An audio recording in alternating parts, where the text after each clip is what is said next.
Hello and welcome to today's edition of The Rundown. I will be your host today, Craig DeLuz. I'm coming at you from the left coast, from behind enemy lines in California. But as we all know, I do not do this program by myself.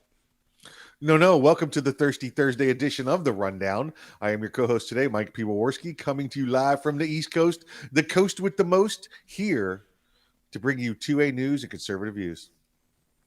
Thank you, sir. Thank you, sir. So, how are we doing on this fine Thirsty Thursday? Oh, recovering from the Hump Day festivities. There was a lot of Thirsty Thursday anticipation going on. Let's just say that. So, a couple of beverages last night with some friends, talking about this weekend. For those that are in the know, everybody that's an Arms Room Radio fan knows that Wednesday nights are pre-production meetings for our shows, and we actually wasn't that big of a drinking fest or anything like that. We just all started late last night, so we normally meet about 7:30 or so, but we didn't get to meet till about 9:30. So it just made for a late night yesterday. Completely understand. Completely understand. I actually took the time. I got my Christmas lights up, and I knew here in Sacramento, I knew that there was a prediction of like 10 days in a row of rain. So I knew that yesterday I had my window, and so I had to take it, and I got my Christmas lights up. Well, good. Now, do they work? As a matter of fact, they do. Okay, all right, That's all always right. helpful. Yeah. Is it just a couple, or did you go complete Clark W. Griswold on them? Oh no, I don't go Clark W. Griswold. Although it does involve a little bit of climbing up on the roof. Oh, all right. Well, there you go. Okay. So we've All right. got the lights. I've got a two-story house, so we've got the lights on the first level, and then we've got a big snowman that's up on the roof on top of the first level. But yeah, no, I'm not climbing all the way up there. Now, do you have one of those pitched roofs like for a snowstorm that when you fall you get a lot of speed up before you hit the ground, or is it just like you I stumble would and you go, imagine, "Oh, yeah, I would hey, imagine that I would probably catch. I would probably catch. Yes, I would probably say yes. good." Yeah, it always amazes me when I go someplace and it never goes below 50 degrees that you see these extreme peaked roofs, so the snow slides right off of them. Like, what are you people doing? Did you really want that northeastern home that you had to put it down here in the sun, and catch all those rays on the roof? It's just crazy. They look cool. That's Yeah, about it. yeah, exactly. Not functional, but they look cool. Yeah, yeah, No, not functional at all. yeah. Not functional at More all. room I for mean, your mine's solar probably panels, not I guess. overly pitched, but when you're up there, Yeah. man, it feels pitched. Now, I don't know. Listen, we're good on time. I'm just checking it out. Were you ever a roof person as a kid? Yes, actually, I remember we used to in the house we had when we were a little older. We actually had a swimming pool. We used to actually jump off the roof into the swimming pool. Okay. Yeah, I had. As a city kid, right? So one of the places to go for relief was on the roof. Yeah, You'd go up there and you'd take a blanket or a towel up and just chill and do your homework up on the roof, and just have fun. It was peaceful time away from all the rest of the crowd. Um, and I thought maybe I was unique doing that until I came home one day and found a ladder in the backyard, and my daughter goes up on the roof and does the same thing. well, they figure when as you get because as you get older, and maybe maybe it's just me. As I've gotten older, I'm more like I realize that the consequences of falling are different. When you're a kid, you heal pretty fast. The older Oh you yeah. get, the longer it takes to recover from a tumble like that. Oh, listen, yeah, you just do the old tuck and roll off the roof, and you're good to go. You should have seen me yesterday contemplating stepping down out of the bed of my pickup truck. I was like, oh, how am I going to do this? Oh. Like this. Yeah, it's like, I can do maybe this. I'll sit. Maybe I'll sit. No, because then I'll have to go down to my knee first. No, that's not going to work. Oh, yeah. The joys of getting older, Oh huh? well. Hey, Oh well. I may, but at least we're here to actually get older. Yeah. Yeah. The Exactly right. alternative is not quite as attractive. That's right. That's right. Every day, I give thanks that I'm on the right side of the dirt. Well, folks, hey, let's get into our stories today, shall we? All right, so this first one is kind of interesting because we all know that one of the comorbidities of the most significant comorbidities or other symptoms that someone would have when it comes to the coronavirus actually is obesity. I think it was something, last I checked, it was something like over 74 or 75%, something like that, of people who actually died from COVID, or let me clarify, died with COVID, were considered to be morbidly obese. Well, now there is a study that was done, and I know this is the New York Times, Mike, so please don't get, I realize I always take whatever I see in the New York Times with a particular grain of salt. But having said that, I also know that what they noted was that they've actually done a study where they've determined that coronavirus actually attacks fat cells. Well, attacks them and like makes fat people sick, or attacks the fat cells and helps them lose weight, because that's a big difference. Well, no, it attacks them and actually is more likely. That's the reason why more people who are considered morbidly obese or overweight, because it actually goes into the fat cells, it actually increases the likelihood that they're going to have serious symptoms. You see, and this is just like you said, New York Times kind of stuff. I distinctly recall an article from about 6 months ago saying that not the morbidly obese people were. It wasn't talking about that, but it was talking about those that were the absolute peak of physical fitness were more susceptible to be put down by not like put down by death or anything, but put down with the illness than those that were carrying around 20 to 25% body fat instead of 5 to 10%, not the 40%, not the morbidly obese. Those your middle average everyday non-working out Americans, those people were said to have more protection because of the extra layer of subcutaneous body fat. So it's weird now they're saying the ultra fat, I guess the morbidly obese, are more susceptible to being affected by it. I got to admit, I never saw that original article that you're talking about. I do know that, like I said, being obese has always been a significant comorbidity. Yes, and I'm not talking about the study I saw was not the obese, not the people that we all know what obese looks like, right? I'm talking about those that are just, maybe they haven't worked out in a year or two. Okay. We're getting a little soft around the middle. Okay. Right. Those people were a little more well protected from it than those that had maintained peak fitness. Well, in part now, okay. So here's one thing where they are correct, in that a lot of people, especially when you start getting down around like 5% body fat, you're not healthy. Just so you folks know that your body requires a certain level of body fat as kind of backup protection and all of that. And I won't get into the metaphysics of it. But yeah, if you're down like under 5% body fat, you're not healthy.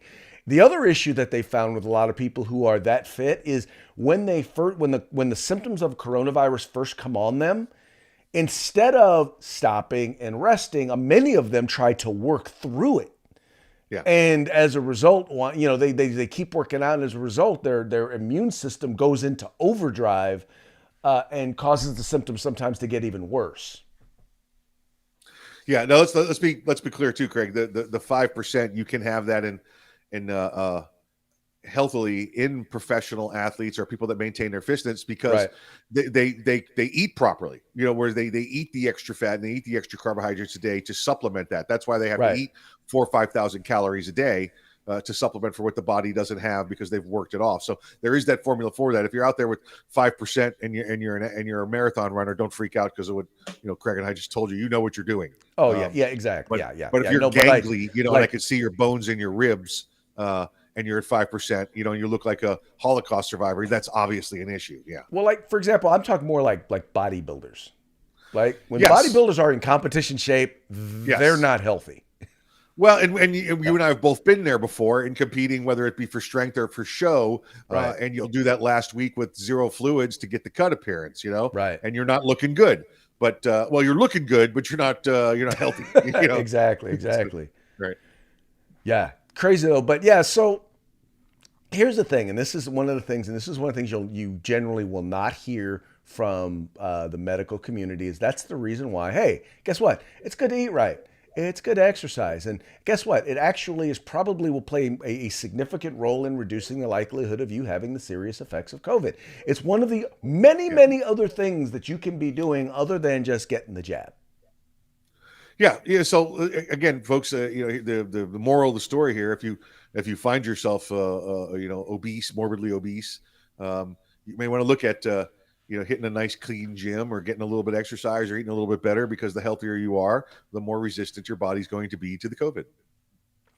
Exactamundo, exactamundo. So I'll just to throw the quick screenshot up there. There's the story over there at the New York Times. I encourage you guys go check it out and read it. And once again, I'm not a big fan of the New York Times, but I'm also someone who believes in getting information from all sides and kind of weighing it accordingly. Yeah, very good. I like it, weighing it, like weighing the fat tissues. Very good. Uh, Way to tie it in, like a pro right there. Very nice, Oh, very nice, very nice. All right, I think you Craig, got this next one, right? yeah, have you seen our two favorite sparring partners have been at it again this week? Senator Dr. Rand and or is it Dr. Senator Rand?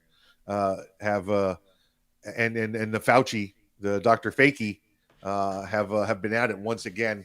The Omicron, Craig, and I don't know if you've seen this. The news media has now been reporting the Omicron as the Omicron.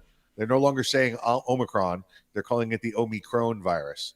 Like that changes it somehow, makes it less deadly or less effective. But Dr. Senator Rand, or excuse me, Rand Paul went after him and said, "Listen, this guy Fauci, he's just he's causing a hysteria again. He's out there, creating fears and got people going all on edge." This was originally reported when it came out of South Africa as, okay, here's another strand. It's starting up. But don't worry, folks. It's nowhere near as dangerous as the original COVID or the Delta variant or anything else we have. This one might spread a little bit quicker, but it's also mildly, hurtful. So it's in fact they've been comparing it to less than the cold and less than the common flu and less than the common cold. But Fauci, like, oh, I don't know. We'll always have to look at the possibility of isolation and quarantines and shutting business down and travel restrictions and burning people at the stake and putting them in mass graves. And, that's just where he goes. And Senator Paul does not let up on this guy. Well, and the worst part about it, Mike, is that they do that, and then you've got policymakers in places like New York and California and in Los Angeles, San Francisco, who are like, then put up these massive, crazy restrictions, right? Yeah. Okay, well, hey, Right. you can't walk outside unless you've been triple vaccinated with a booster and are wearing wearing a dozen masks, right? Three dozen layer masks. Policymakers are actually taking what Dr. Fauci says and they're treating it like it's, okay, this is worse than anything that has ever come down. And, in this particular case, so far as we know, I don't know that there's any evidence that anyone has actually died from the Omicron variant. Right.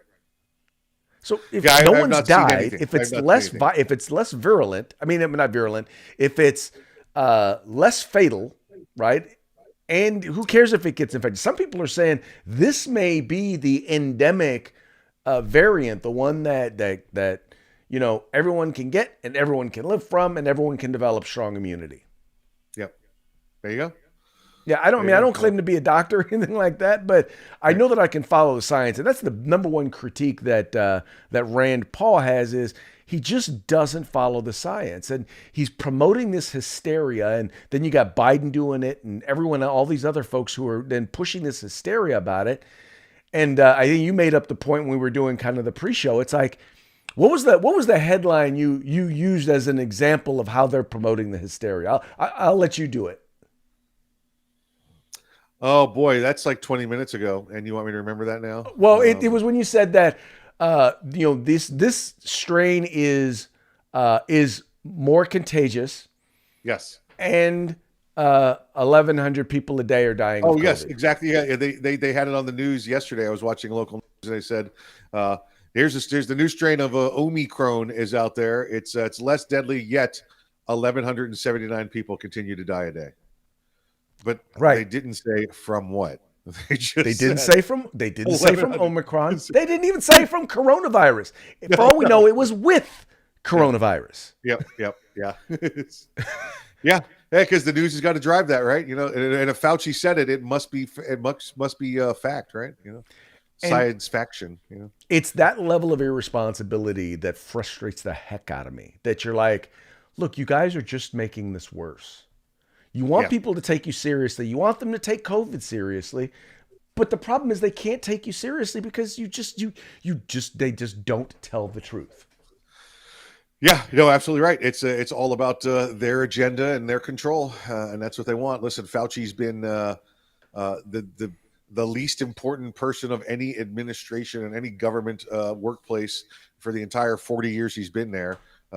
He's cried, he's cried wolf every time something's happened. Now he's finally got people listening to him, so he wants to maintain the control just like everybody else.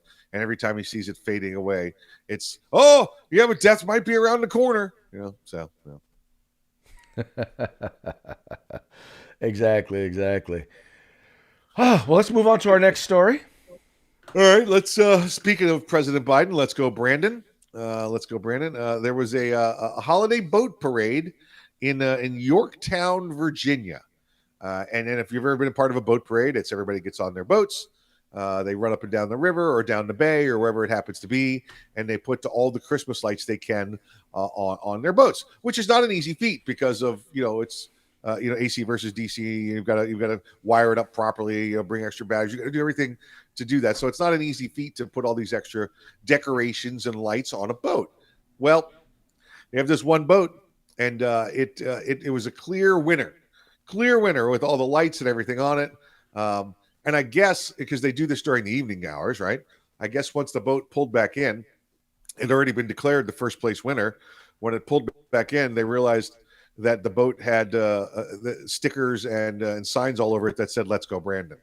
And immediately the promoters for the event said, "Oh no! Well, we're disqualifying the Let's Go Brandon boat because it's too political. It's too political. Mind you, it's in Virginia, right? That's where basically the foundation of our country started with that's where all of our presidents came from. And oh, by the way, where Republicans just walloped Democrats yes, in every election where they had a chance. Exactly right. Here's what. Sorry, that's the wrong story. I have a quote from it here. Let me get you the quote from this story. Boy, it seems to have escaped my notes. So hold on, we'll get this one moment to you. You see the signs, right, Craig? You see the signs there, right there. You see the lights that were on there. And here it is. They said. If you choose, this is what the boat owner said. If you choose to interpret bad words, that's on you. No curse words ever were used on my boat, or came from my boat, or were written on my boat. The phrase "Let's go, Brandon," obviously we know came in after the NASCAR event, where the reporter said it sounds like they're chanting "Let's go, Brandon" for the winner of the race, Brandon Brown back then. So, this is. And how does the Yorktown lighted boat parade people? How do they get to decide that it's too political and we don't want to have political decisiveness? Divisiveness. We don't want to have political divisiveness here in our organization. And so basically, what you had, right, Craig, was some liberals running a boat parade. And when Let's Go Brandon won, and they realized it, they took the title away from him.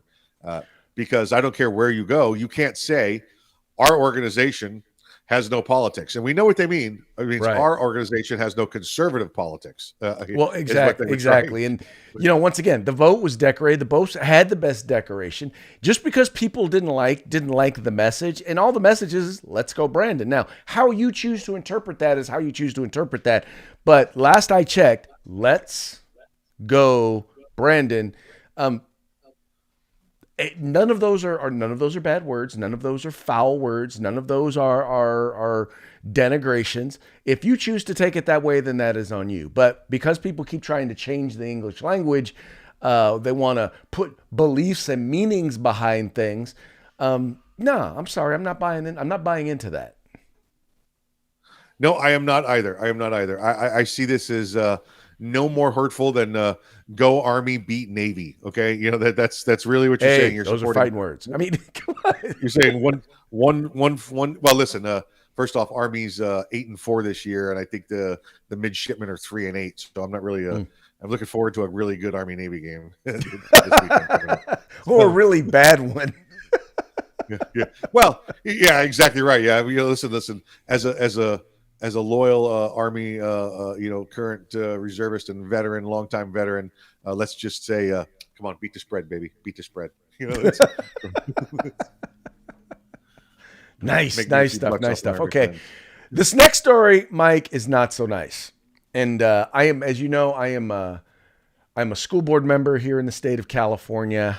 I am a firm believer in the importance of education, in particular when it comes to rigor in education. When I say rigor, I'm not talking rigor mortis. I'm talking like, you got to push kids to be better and to know more and to do more. Well, some large California districts, including one right here in Sacramento, not the district that I'm with, are looking at reducing or in some cases even eliminating D's and F's on report cards. Because, well, their problem is that they feel like testing students doesn't always tell you exactly what they know or how they know it. But my question is, how else do you know? Now, Mike, here's the worst part about it. So you already have the CSU system, the California State University system, and the University of California system saying, we're not going to require the ACT or the SAT any longer for students to get access to college. So we're going to base it largely on their transcripts. But if transcripts are now basically being altered or falsified, meaning when a student actually fails, we're not going to tell people that they actually failed. How are you going to know whether or not a student is actually qualified or prepared to enter that university, to be successful at that university? It is beyond insane.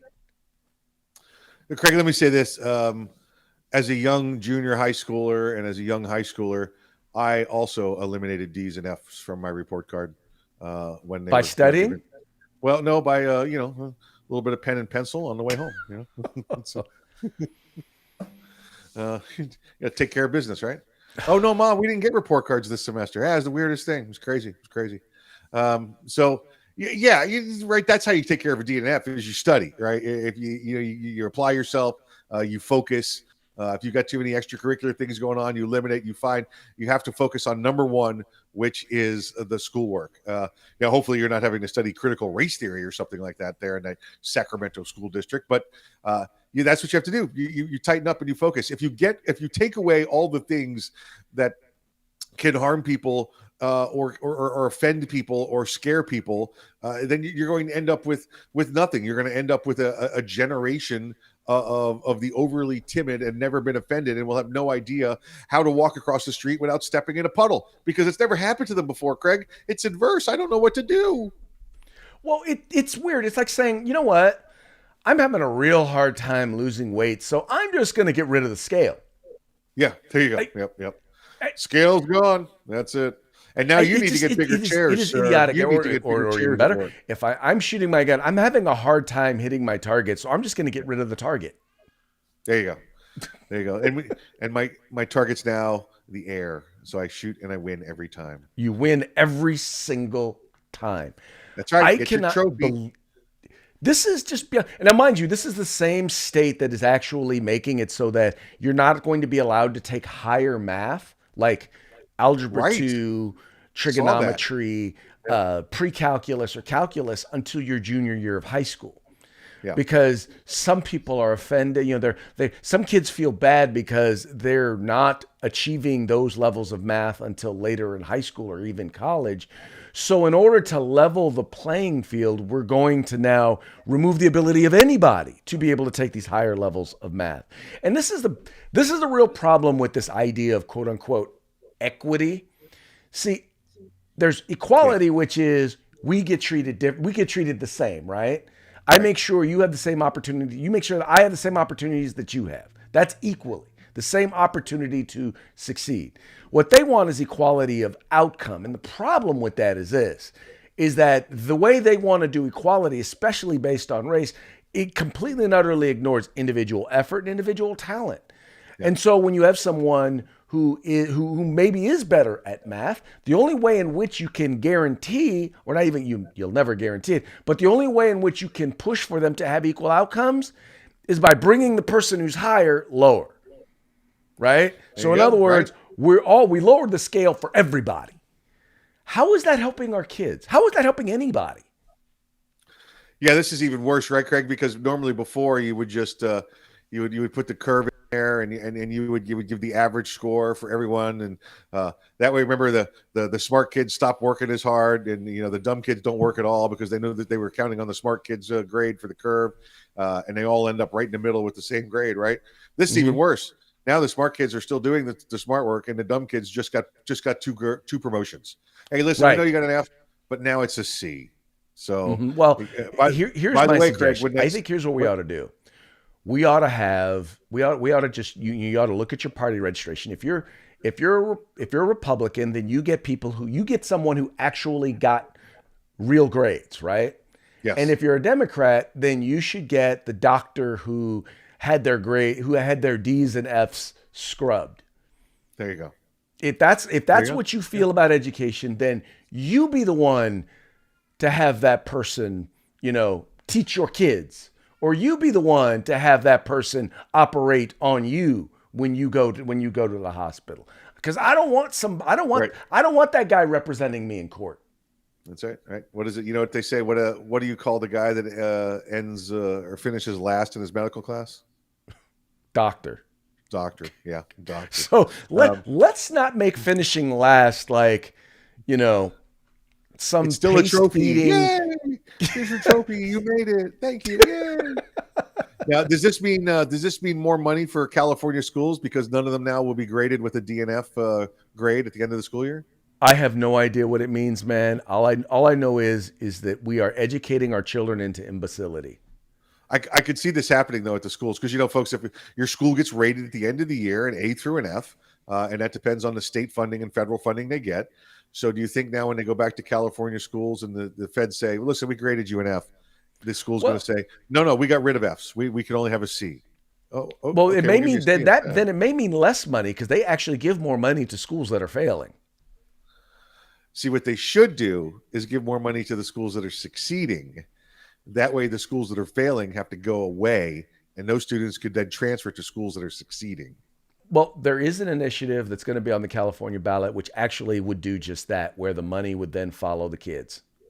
Yeah. So we shall see.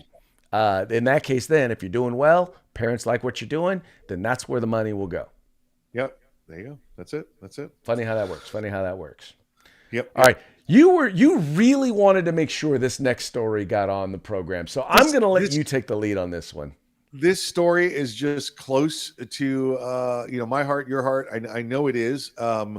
We've seen many times over the past, well, really since President Trump started tweeting. Right, we've seen all of the Meta. We've seen the Twitters, the Instagrams, everybody that just censors free speech. Whether it's well, we know what it always is. It's always conservative free speech that we see getting trampled on and being restricted or suspended or excommunicated from whatever platform it happens to be.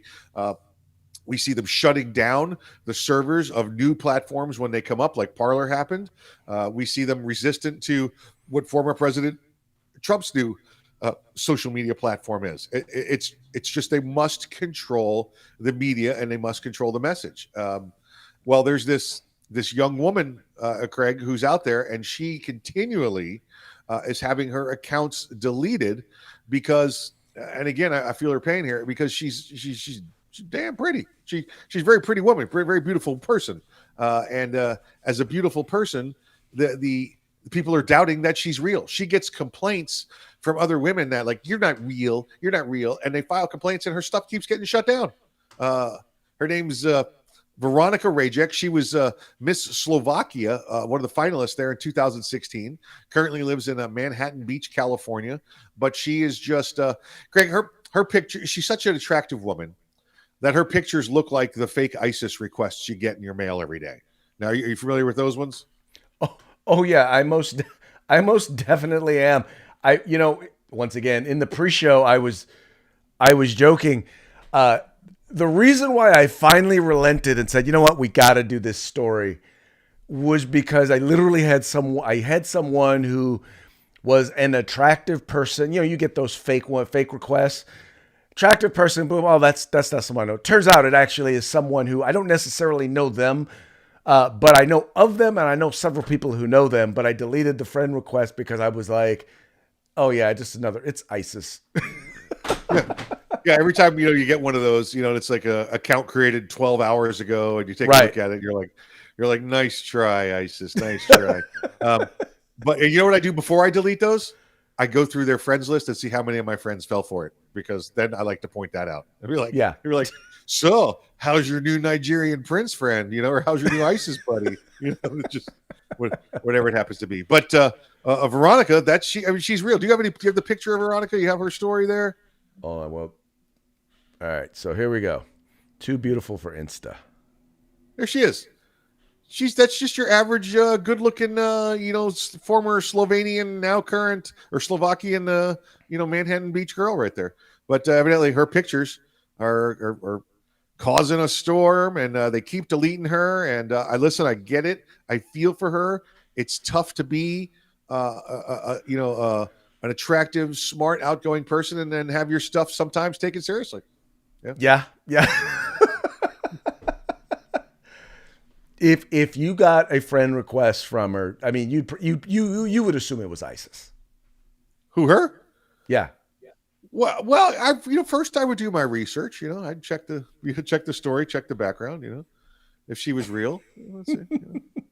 So a lot of times, though, in cases like this, what winds up happening is people wind up reporting it, and that's really what it is. Yeah. It's not just Instagram, but in this case, it's users who are like, "Oh yeah, this person is fake." And that's what she actually says in the story. Yeah. Is she points out that she gets messages from people asking if she's fake, from guys asking if she's fake, and from women claiming she is fake. So yeah, that's it. Yeah, I think there's also some jealousy out there. Yeah. Stop requesting friendships with my boyfriend, kind of stuff. Yeah. So I just wanted to prove that the censorship is not just for the conservative; it's also for the attractive. So exactly. So you and I get doubly punished. I know it is so hard being beautiful. It's not easy. It's not easy. You have to make allowances. Sometimes I got to pick my who I'm going to hang out with based on how they look, because you can't go out with a crowd of 5 people looking like that. You gotta throw an uggo in there once in a while. Make it normal. And what'd you say, an uggo? Yeah, an uggo. Well, speaking of an uggo, let's move on to our parting shot. As we all know, Alec Baldwin is the gift that just keeps on giving. By the way, we actually have evidence that he did have his finger on the trigger, and that's why the firearm went off.